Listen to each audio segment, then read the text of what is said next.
ఆ దేవుడు ఇచ్చిన అవయవాలు ఎలా ఉండాలి అని పౌలు గారు రోమా సంఘంలో మాట్లాడుతూ ఆత్మదేవుడైన పరిశుద్ధాత్ముడు ఆ విషయాన్ని మనకు గుర్తు చేస్తున్నాడు. అవయవ నిర్మాణకుడు నేనే, తల్లి గర్భంలో రూపించబడక ముందే నిన్ను ఎరిగిన వాడును, నిన్ను ప్రతిష్ఠించుకున్నాను అని చెప్పిన దేవుడే నీకు ఇచ్చిన అవయవాలు ఎలా ఉన్నాయి, నీతి సాధనాలుగా ఉన్నాయా, దుర్నీతి సాధనాలుగా ఉన్నాయా అని ప్రశ్నిస్తున్నాడు. వాక్య చదవ 11వ వచనం, 6వ అధ్యాయం 11వ వచనం. దుర్నీతి సాధనములుగా కాకుండా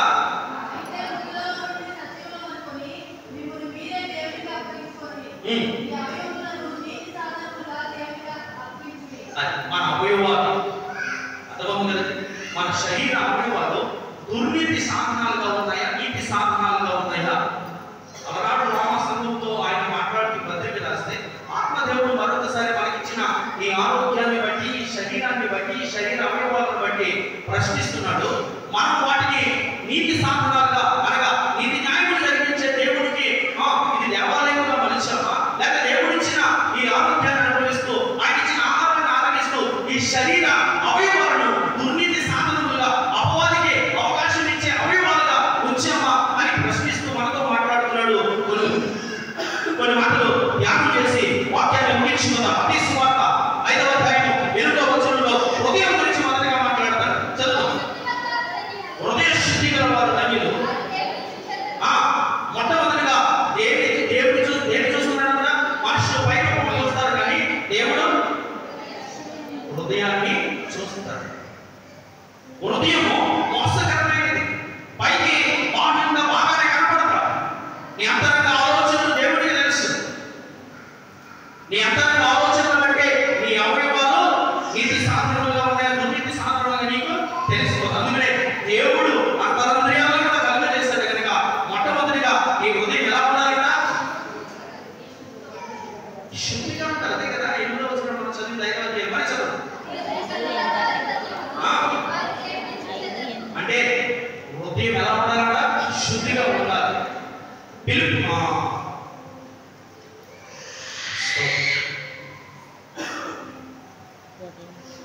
నతనీయులు దేవుడి దగ్గరికి వస్తున్నాడు.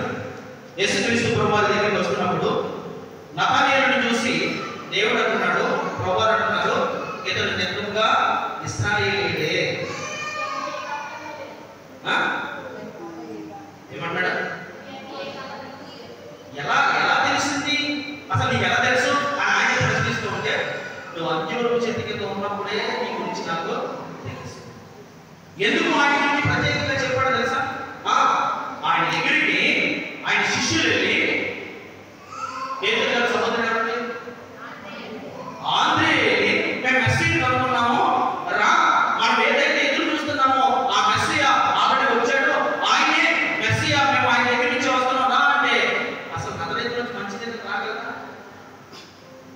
అలాంటి మెస్సీ ఇచ్చాడు నేను నమ్ముతానంటే, ఎందుకంటే ఆయన ఆశయాలను తెలుసా, మెస్సీ కోసం ఎదురు చూసేవాడు కాదు. అప్పుడున్న పరిస్థితులను బట్టి ఇందులో రాను ఇక్కడ పుట్టడు అన్న ఆలోచన కలిగి ఉన్నాడు. అందుకనే దేవుడు అంటున్నాడు, హృదయం వెలిగిన దేవుడు ఇతడు నిజముగా ఇశ్రాయేలీయుడే అంటున్నాడు. నిన్ను బట్టి నన్ను బట్టి దేవుడు హృదయాన్ని చూసే దేవుడు నీ హృదయం శుద్ధిగా ఉందా లేదా కూడా ఆయనకే తెలుసు. మనిషిని అపవిత్రపరిచే లోపల నుంచే వస్తాయని చెప్తుంది వాక్యం. ఒకవేళ నోట పడినది తినేది ఏది మనిషిని అపవిత్రపరుస్తుంది, ఎందుకంటే అది విషమైన ప్రార్థన చేసుకుని తింటే కనుక అది పవిత్రమైపోతుందని చెప్తుంది వాక్యం.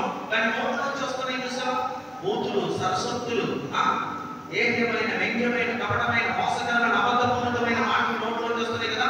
ఆ నోట్లోంచి వచ్చిన నీ మాట నీ జీవితాన్ని లేదా నీ బ్రతుకుని నీ అవయవాన్ని దేహాన్ని అపవిత్రపరుస్తుంది. యాకోబు గారు చెప్తున్నారు కదా, ఏమని చెప్తున్నారు తెలుసా? ఎంత కొంచెం ఉనిపు విస్తారమైన అడవిని ఎలా తగలబెట్టినో బహుగా అదిరిపడే బయటికి కనబడకుండా నాలుగని సర్వ శరీరానికి మాలిన్యము తీసుకొస్తుంది.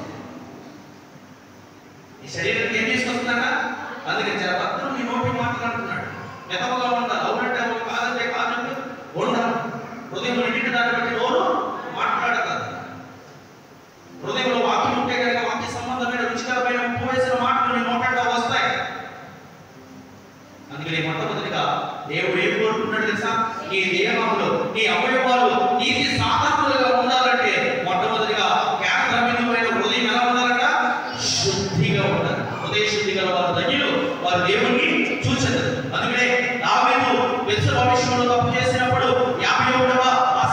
కీర్తనలో ఏమని మాట్లాడడం తెలుసుదా? నా ఉదయము శుద్ధ ఉదయం నాకు కలిగించాలన్నమాట. 10వ వచనం 51వ కీర్తన గ్రంథం 51వ అధ్యాయం 10వ వచనం.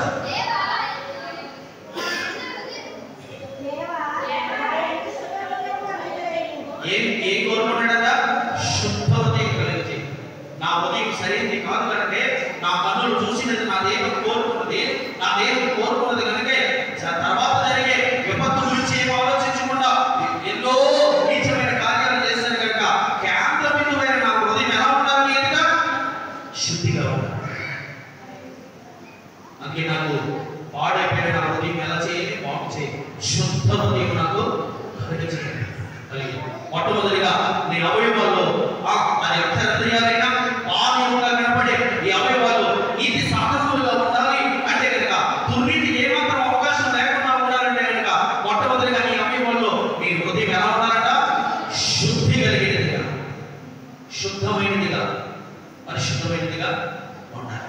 చూడండి రెండవ మాట చదువు. కీర్తన గ్రంథం 26వ అధ్యాయం 10వ వచనం.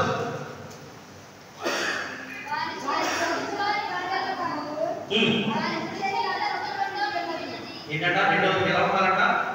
చేతులు, పవిత్రమైన చేతులు ఎత్తి ఆయన్ని స్తుతించాలంట.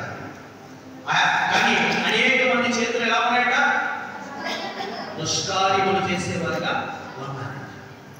దేవుడు నిన్ను స్తుతించడానికి చేతులు ఇస్తే, నీకు బ్రతకడానికి చేతులు ఇస్తే, తినడానికి చేతులు ఇస్తే, నీ పనులు చేసుకోవడానికి చేతులు ఇస్తే దుష్కార్యాలు చేస్తున్నావు చేతులు.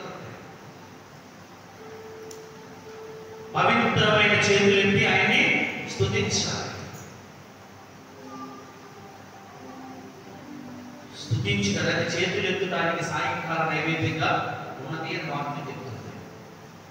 ఎలాంటి దుష్కార్యాలు చేస్తాడు తెలుసా? దేవునితోటే ఉంటున్నాడు. దేవుడు ఏర్పాటు చేసుకున్న 12 మంది శిష్యుల్లో ఒకటిగా ఉన్నాడు. కానీ ఆ చేతులు ఏం చేస్తున్నాయో తెలుసా?